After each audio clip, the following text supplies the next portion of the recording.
What's going on, everyone? Welcome back to today's video. Finally got the clutch kit and flywheel in, so we're going to go ahead and unbox those and get kicked off with the video.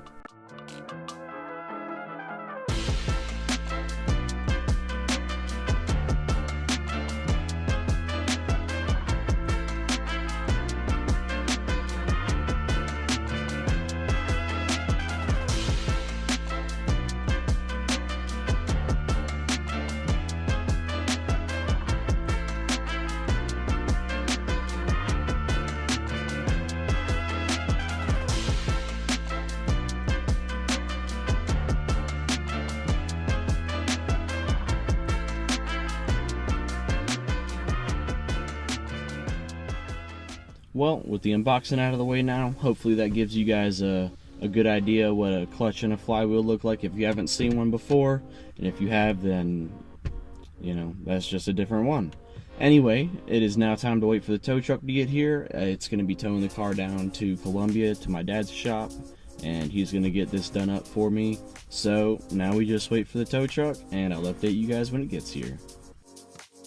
Well, as y'all can probably tell, this is not a tow truck.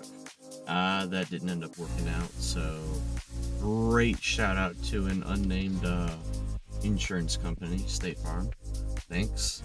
And then I was going to attempt to get a U-Haul and then a little trailer hitch thingy, pull it down, and that didn't turn out either. No one has anything available under a 20-foot truck. I'm not trying to drive a bus, so getting a buddy to follow me down. I'm going to attempt to drive it down, and we're going to see how this goes. As unfortunate as this may be, every time I got to get into reverse or first or come to a stop, I got to shut the car off and then get in gear. So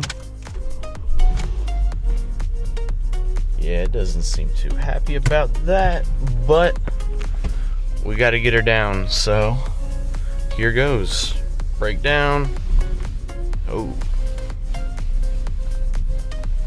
power steering doesn't seem too happy. It's been sitting for about a week and a half, no driving, but definitely doesn't seem too happy. And off, back in first. This is gonna be fun. Well, I have successfully made it to Bojangles. Gonna grab some food before we really hit the road and head down. It's about a 10-mile drive over here. The car didn't do too bad. Obviously it's really sketch, so I was being as careful as I could, but it drove well, you know, as expected. Broken clutch, it drives like, but it drives nonetheless, and it honestly makes it even a little more dramatic because you gotta manhandle it into each gear, so it was kind of cool, kind of funny. But I'm definitely excited to see the difference once obviously the clutch will feel great when it's new, and then the flywheel will be a world of difference. Anyway, we're gonna grab some grub and hit the road. During the install of the new clutch kit and the flywheel, my dad came across the fact that the flywheel I had ordered and received turned out to be the wrong size and wouldn't fit the car. Kinda sadly leaving me with the stock flywheel, but not the biggest deal in the world. Now that the transmission is back together though, I don't plan on pulling it apart. However, I'm thinking maybe something along the lines of a lightweight crank pulley and accessory pulleys, but we'll just have to see what comes. Make sure you guys stay tuned for my upcoming videos. We got an oil change coming out and a special little tribute video, so don't forget to like, comment, subscribe, and I will catch you guys in the next one. Peace.